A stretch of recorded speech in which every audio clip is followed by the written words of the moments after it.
Okay, I also want to talk about acts in this book.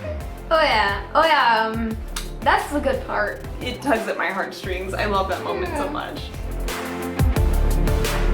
Hello, Internet. Welcome to Frizzle. So, today I have brought along a 10-year-old with me to review Animorphs, as he is the target demographic, and we'll see if he likes the same things I like, or not. Dun, Okay. dun, dun! So, today we're reviewing Animorph Book 6, which you here picked out, and I was ecstatic when you picked this one out, because out of all the books in the series, Book 6 is one of my favorites. So, why did you decide to pick Book 6? Like, if a normal person Book 6 was the first book they read in Animorphs, that they would think this series is really good. Yeah, so you're saying you picked it because you feel like it's a good entry point for the series because it's kind of simpler plot. The thing that stuck in my mind for this book was the plot, which is Jake gets yerked. Yes. Jake gets yerked, and it's so creepy because he's a slave in his own head, and his teammates are desperately trying to help him and save him and keep him locked up until they can get the yerk out, and he's battling them as yerk controls his mind. And I remember reading that as a kid. It freaked me out, and in kind of a good way. Like, it made me so interested and invested in this story. Yeah, and the last 30 pages, those were amazing.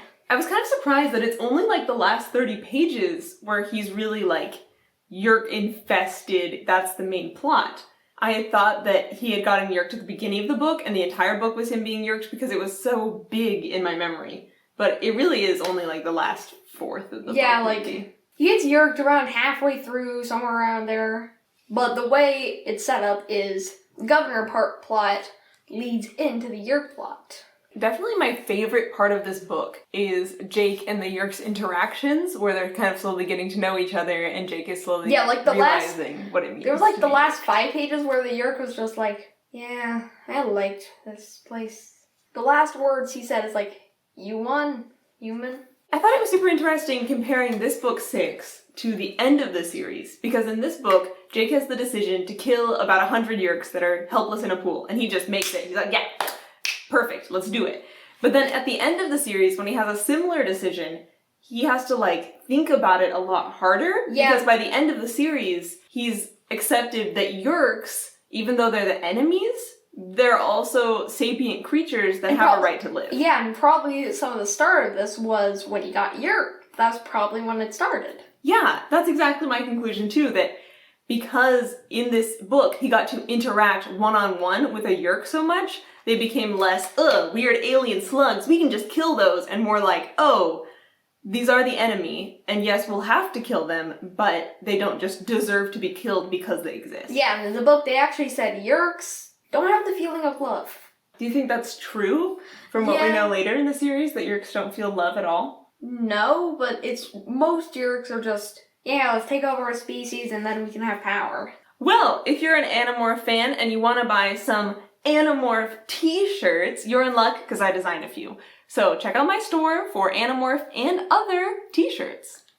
In this book, Jake has a really interesting moral dilemma, and it's not related to the Yerk as much, because his older brother Tom is a controller, is yerked. And then if Jake continues to fight this war against the Yerks, he might end up inadvertently killing his brother. But then if he refuses to hurt his brother, it might hurt their fight against the Yerks. It's so deep, especially for a kid's book, to have this moral dilemma that doesn't have a clear answer, because both sides, he'll end up hurting someone. It doesn't get resolved in this book.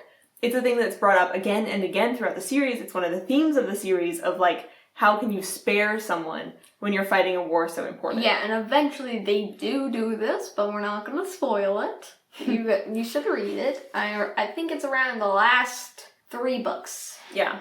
Okay. I also want to talk about acts in this book. That's the good part. He ate an entire pie, which was meant for his entire family. My favorite Axe moments in these books are when, like, he's just so confused because the team is using, like, Earth slang and Earth references, and he's like, what does that mean? And sometimes people don't even answer him. They just move on. Oh yeah, I remember one time I was like, it gives me the willies, Cat. Someone was saying, and then, what's the willies? And then Cassie explained it, and then they moved on to the book. Mm-hmm. So that's like one of the only times they actually answered him. Usually they just ignore him, which is kind of funny, especially to see how far he's going to come in understanding Earth culture. But big question now. What was your favorite part of this book? Probably the last 50 pages. The reason the Yerk probably would have gotten away, but Act was like putting his little fingers on Jake's face while the Yerk existed in there. He was like, and like filth. And then it was like, yeah, he's a Yerk, so we're locking him up in the barn. So that's the turning point where it goes from the Yerk's probably gonna win to the Animorphs are gonna win. My favorite part, I really love the ending. I love the ending where he calls Tom and tells him not to give up. Because it definitely shows, like, even though at this point he hasn't decided if he's going to go full on defeat the Yerks, even if it means killing Tom, he has decided that he wants to give Tom hope and that that's what he's fighting for here. It tugs at my heartstrings. I love that moment so much. Okay, least favorite moment. Probably the beginning. It was just, they're like, hey, we're fighting. Like the summary of, here's who the Yerks are. Yeah, it's always the worst part. Always. But weren't you saying you liked this book because it was a good place to start the series?